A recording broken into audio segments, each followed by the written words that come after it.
وكذا السلام يفوح من أطاره. يا ربي صل على النبي وآله. الله الله. وكذا السلام يفوح من أطاره. الله الله. يا من له سجد البعير توددا وتحببا وتكرما لوقاره. يا من هو النور المقدم أصله. الشمس والأقمار من أنواره. يا ربي صل على النبي وآله. الله الله. وكذا السلام يفوح من أطاره. الله الله. يا من له طيب يفوح مبارك. الورد والياسمع من أطاره. شرح الصدور بعلمه وحديثه. وترى القلوب يضيء من آثاره. يا ربي صل على النبي وآله. الله الله. وكذا السلام يفوح من أطاره. الله الله.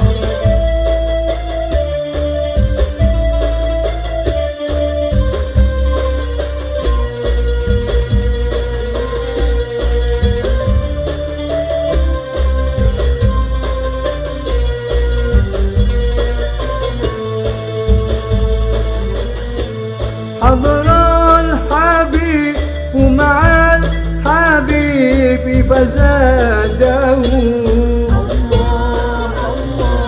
حسن الحبيب تشوقا لمناره. ثم الصلاة على النبي وآله.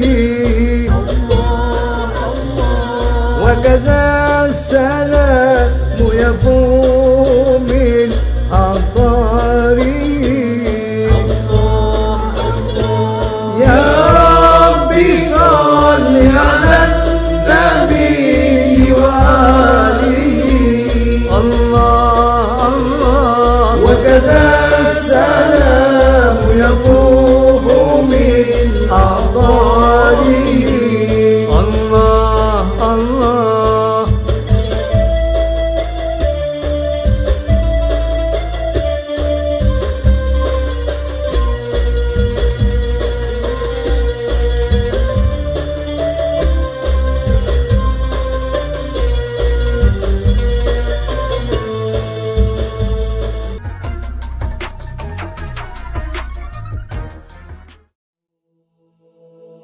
السلام عليك يا رسول الله ورحمة الله وبركاته. السلام عليك يا محمد بن عبد الله. السلام عليك يا خيرة الله. السلام عليك يا حبيب الله. السلام عليك يا صفوة الله. السلام عليك يا أمين الله. أشهد أنك رسول الله وأشهد أنك محمد بن عبد الله وأشهد أنك قد نصحت لأمتك وجاهدت في سبيل ربك وعبدته حتى أتاك اليقين فجزاك الله يا رسول الله أفضل ما جزى نبيا عن أمته. اللهم صل على محمد وآل محمد أفضل ما صليت على إبراهيم وآل إبراهيم إنك حميد مجيد. Bismillahirrahmanirrahim. Alhamdulillah Rabbil Alamin. Assalamualaikum warahmatullahi wabarakatuh. Asyhadu an la ilaha illallah wahdahu la syarika lah wa asyhadu anna sayyidana maulana Muhammadan abduhu wa rasuluhu la nabiyya ba'dah. Allahumma salli ala sayyidina Muhammad wa ali sayyidina Muhammad wa ajil farajahu syarif. Warzuqna fi dunya ziyaratahu wa fil akhirati syafa'atahu. Kunuzul Hikmah, The Prophetic Wisdom, pada bulan suci Ramadan ini menghadirkan kisah dan teladan dari para guru agung sepanjang zaman. Kali ini sebuah hadis yang sangat ma'ruf, mutawatir, populer, dikenal oleh kaum muslimin. Sebuah hadis baginda Nabi SAW, Sayyidul Qaum Khadimuhum. Dalam hal ini diambil dari kitab Biharul Anwar juz 76. Sayyidul Qaum Khadimuhum. Tuannya satu kaum adalah yang paling berkhidmat kepada kaum itu. Ini satu periwayatan, dan periwayatan yang lain itu ada kata tambahan Sayyidul Qaum Khadimuhum fis safar. Tuannya satu kaum adalah yang paling banyak berkhidmat kepadanya dalam perjalanan. Memang ada juga riwayat dari baginda Nabi SAW agar kita menguji sahabat kita itu setia kepada kita atau tidak, misalnya kama qala Rasulullah SAW. Itu dalam beberapa kesempatan ada riwayat yang menyebutkan dalam 3 hal. Misalnya indal ghadab, pada saat dia marah. Kalau sahabat itu marah, apakah marahnya itu akan menjauhkan dia dari kita, akan menjauhkan dia dari jalan yang diridhoi Allah Subhanahu wa taala? Uji sahabatmu itu dengan 3 hal. Saat marah, kemudian diantaranya juga saat dalam perjalanan. Perjalanan, kebersamaan dalam perjalanan akan menguji kesetiaan seorang sahabat.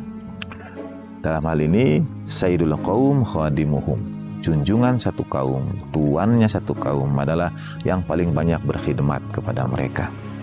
Nah, satu saat baginda Nabi SAW ada dalam sebuah perjalanan bersama para sahabatnya. Amaron Nabiyyu sallallahu alaihi wasallam ashabahu bidhibhi syatin fi safar. Dalam perjalanan itu baginda Nabi SAW meminta para sahabat untuk menyembelih seekor kambing, seekor domba dalam perjalanan untuk dinikmati bersama. Faqala rajulun minal qaum, dan seseorang di antara mereka berkata, Aliyun dzabahaha, biar Ali yang menyembelihnya. Kata yang lain, Aliyun salakhuha, Sayyidina Ali yang mengiris kulit itu, melepaskannya dari dagingnya, itu ya. Kata yang lain, Aliyun qata'aha, Sayyidina Ali yang memotong-motongnya, merecahnya menjadi bagian yang kecil-kecilnya. Dan kata yang lain, Aliyun tabakhuha, Sayyidina Ali yang memasaknya. Jadi masing-masing meminta supaya Sayyidina Ali melakukan apa yang diharapkan itu. Sayyidina Ali yang menyembelihnya, memotongnya, yang mengulitinya, yang merecahnya, yang memasaknya. Kadang karena seseorang yang senang membantu, maka orang juga tidak sungkan memintanya bantuan. Kalau orang masih sungkan meminta atas kita pertolongan, meminta atas kita bantuan, ketahuilah itu pelajaran bagi kita bahwa kita selama ini kurang memberikan bantuan. Tidak ringan tangan membantu sesama, karena itu dia jadi bahasa umumnya mungkin canggung, kagok mau minta tolong itu. Sesungguhnya sayyidul qaum khadi fis safar. Junjungan satu kaum adalah yang paling berkhidmat kepada kaum itu dalam perjalanan. Mengapa? Karena sahabat-sahabatnya tidak akan sungkan minta tolong. Ia betul-betul ikhlas tanpa pamrih diminta siapapun. Di antara kita sahabat yang paling sering kita ditolong, yang kita itu kalau punya masalah yang segera kita ingat, dia pasti menolong kita, dia pasti membantu kita. Kita tidak ragu-ragu menyampaikan hajat kita kepadanya. Dialah sesungguhnya sayyidul qaum itu. Bagaimana kelanjutan kisah para sahabat yang meminta Sayyidina Ali menyembelih, menguliti, merecah, bahkan sampai memasak? Apa jawab baginda Nabi SAW? Aliyun an alaqit lakumul hataba. Sayyidina Ali karramallahu wajhah yang akan mengumpulkan bagi kalian kayu bakarnya. Gitu. Mengumpulkan kayu bakar. Faqalu ya Rasulullah sallallahu alaihi wasallam, demi ayah dan ibu kami, tidakkah kami mencukupi? Jadi kata para sahabat tuh, biar kami saja kalau cari kayu bakar, begitu. Tidakkah kami mencukupi? Baginda Nabi menjawab, araftu annakum takfuni. Aku tahu kalian itu mencukupi. Kalian bisa. Walakin Allah Azza wa Jalla tetapi Allah Subhanahu wa taala yakrahu min abdihi idza kana ma'a ashabih ayyan farida min bainihim. Tetapi Allah Subhanahu wa taala tidak suka kalau seseorang berada di antara kawan-kawannya lalu ia mengecualikan yang satu dari yang lainnya. Ia memunfaridkan yang satu dari yang lainnya. Ia mengesampingkan. Dalam hal ini misalnya segala sesuatu menjadi dikerjakan oleh hanya satu orang saja, atau di sisi yang lain ada ia tidak kita ikut sertakan, ia dibiarkan saja, tidak kita libatkan. Ini pelajaran juga bagi semua kita, bagi siapa saja, baik di kemasyarakatan maupun misalnya di sekolah, di madrasah. Kalau kita melihat ada anak yang kesepian, sendirian, tidak punya kawan, dan dibiarkan, innallaha yakrahu, Allah Ta'ala itu tidak menyukainya. Karena sekali lagi di dalam Sayyidul Qaum Khadimuhum itu akan menunjukkan kepada kita perhatian yang besar kepada sesama. Karena itu faqama yalqutil hatabalahum, dan kemudian Sayyidina Ali menjalankan apa yang baginda Nabi sampaikan, mengumpulkan kayu bakar itu. Kadang juga seakan-akan baginda Nabi ingin mengajarkan kepada kita, kalau Ali kemudian yang menyembelih berarti aku ikut pendapat ini dan tidak ikut pendapat tiga yang lain. Kalau aku izinkan Ali untuk menguliti, aku bahagiakan satu kaum dan tidak memberikan, seakan-akan memilih dia di atas kaum yang lain. Itu yang tidak disukai Allah Subhanahu wa Ta'ala. Sayyidul Qaum, junjungan kaum yang niatnya itu adalah perkhidmatan kepada sesama, akan selalu memperhatikan setiap orang yang ada pada kaum itu diperlakukan sama, beroleh keadilan, merasa sebagai bagian yang tak terpisahkan dari kaum itu. Semoga kita dapat mengambil hikmahnya. Walafu minkum. Wassallallahu ala sayyidina Muhammadin wa alihi tahirin walhamdulillahi rabbil alamin. Wa ma taufiqi illa billah. Alaihi tawakkaltu wa ilaihi unib. Assalamualaikum warahmatullahi wabarakatuh. Bismillahirrahmanirrahim.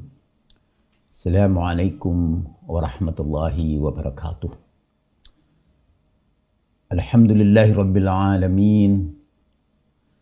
Wassalatu wassalamu ala habibi ilahil alamin.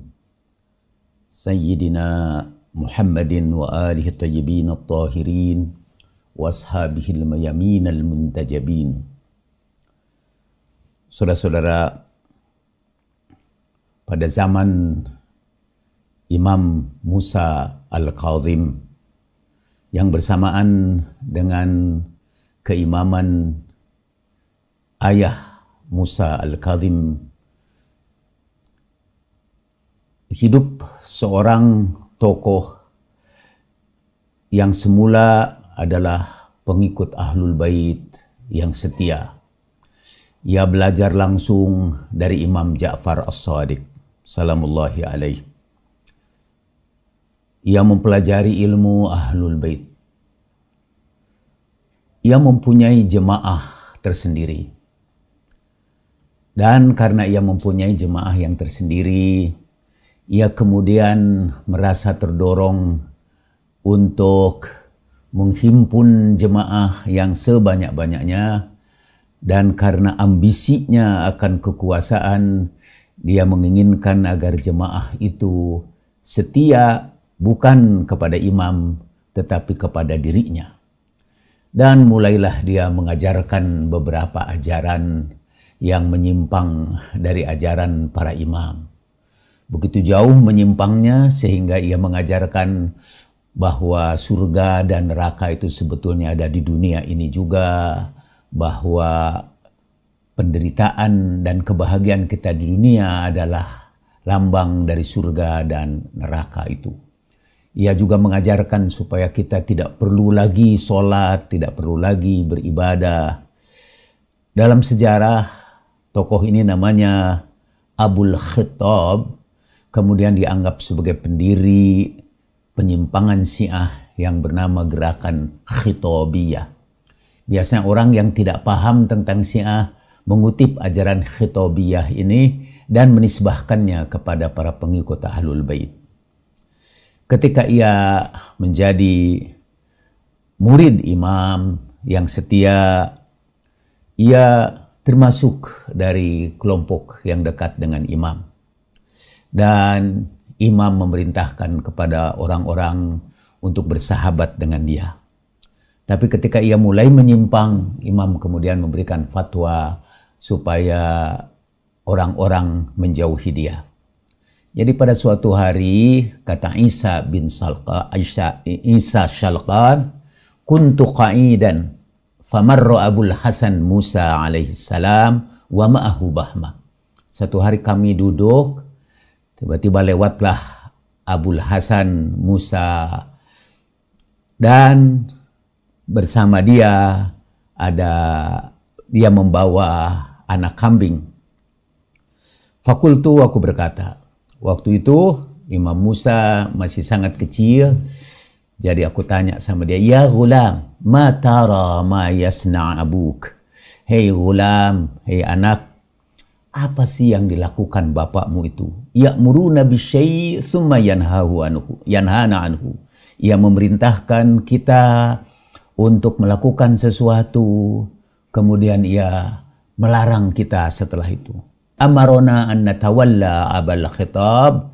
Ia memerintahkan kami untuk bersahabat, berdekatan dengan Abul Khattab. Summa amarona an nal'anahu wa natabarra' minhu. Tapi sekarang dia memerintahkan kita untuk melaknat dia dan menjauhi dia dan berlepas diri dari dia.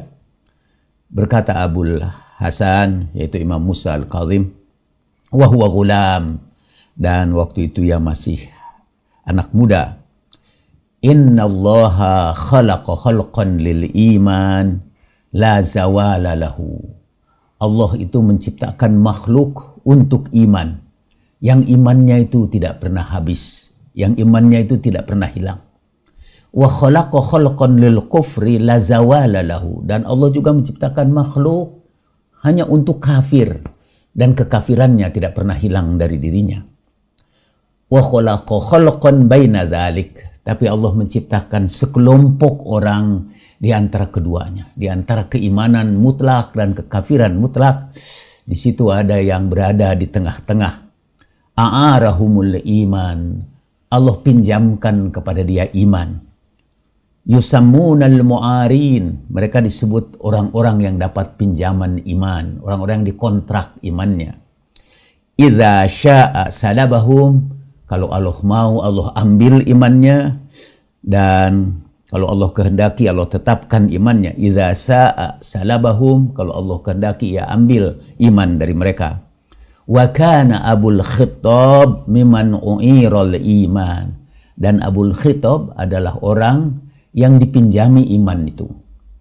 Jadi dahulu ia setia kepada Ahlul Bait, tapi kedua karena ambisi kekuasaannya, karena hawa nafsunya, karena kecintaannya kepada dunia, dia tinggalkan kesetiaan kepada imam dan mengajak orang untuk setia kepada dirinya. Lalu kata Isa Syalqan, fadakhaltu ala Abi Abdillah alaihi salatu wassalam fa akhbartuhu bima qultu li Abil Hasan. Lalu aku masuk kepada Abu Abdullah, kepada Imam Ja'far As-Shadiq, dan aku beritakan apa yang aku katakan kepada Abul Hasan. Wa maqala li, dan apa yang dia katakan kepadaku. Maka kata Abu Abdullah, innahu nab'atun nubuwatun, sesungguhnya ucapan dia itu adalah pancaran dari kenabian, pancaran dari ilmu kenabian yang hanya para imam mengetahuinya. Dari peristiwa ini, hadis ini menjelaskan kepada kita tentang sekelompok orang yang imannya itu kadang-kadang ada dan kadang-kadang tidak ada. Ini juga menjelaskan bahwa keimanan itu bisa berlanjut dan bisa juga berakhir. Dan para ulama menghubungkan peristiwa tadi dengan ayat Al-Quran, surat Al-An'am ayat 98. وَهُوَ الَّذِي أَنْشَأَكُمْ مِنْ نَفْسِ وَاحِدَةٍ فَمُسْتَقَرٌ وَمُسْتَوْدَعٌ قَدْ فَصَلْنَا الْآيَاتِ لِقَوْمٍ يَفْقَهُونَ. Dialah yang menciptakan kalian dari diri yang satu. Maka kemudian pada diri mereka itu digolongkan kepada orang-orang yang imannya itu dalam kelompok mustaqar, yaitu yang imannya menetap, yang kata Imam Musa, la zawala lahu, imannya itu terus stabil, teguh di dalam dirinya dan tidak pernah hilang, mustaqar. Tapi ada orang-orang yang imannya itu mustauda, yang dititipkan aja kepadanya, yang disimpan aja kepadanya, yang sekali-kali diambil dan sekali-kali disimpan, sekali-kali menetap dan sekali-kali menghilang. Ada yang imannya mustaqar, tetap teguh, wa mustauda, dan ada imannya yang hilang sewaktu-waktu. Qad fasalna al-ayati liqaumin yafqahun. Kami jelaskan, kami uraikan ayat-ayat bagi orang yang mau memahaminya. Jadi iman itu, saya kira banyak di antara kita,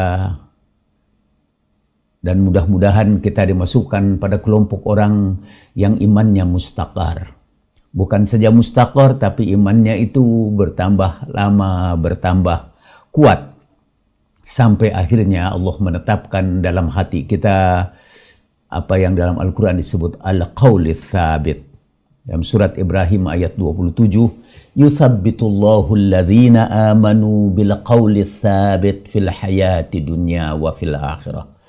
Allah teguhkan buat orang-orang yang beriman dengan firman yang kokoh dalam kehidupan dunia dan dalam kehidupan akhirat. Wa yudilullahu zalimin, dan Allah menyesatkan orang-orang yang zalim. Wa yaf'alullahu ma yasha, Allah melakukan apa yang Ia kehendaki.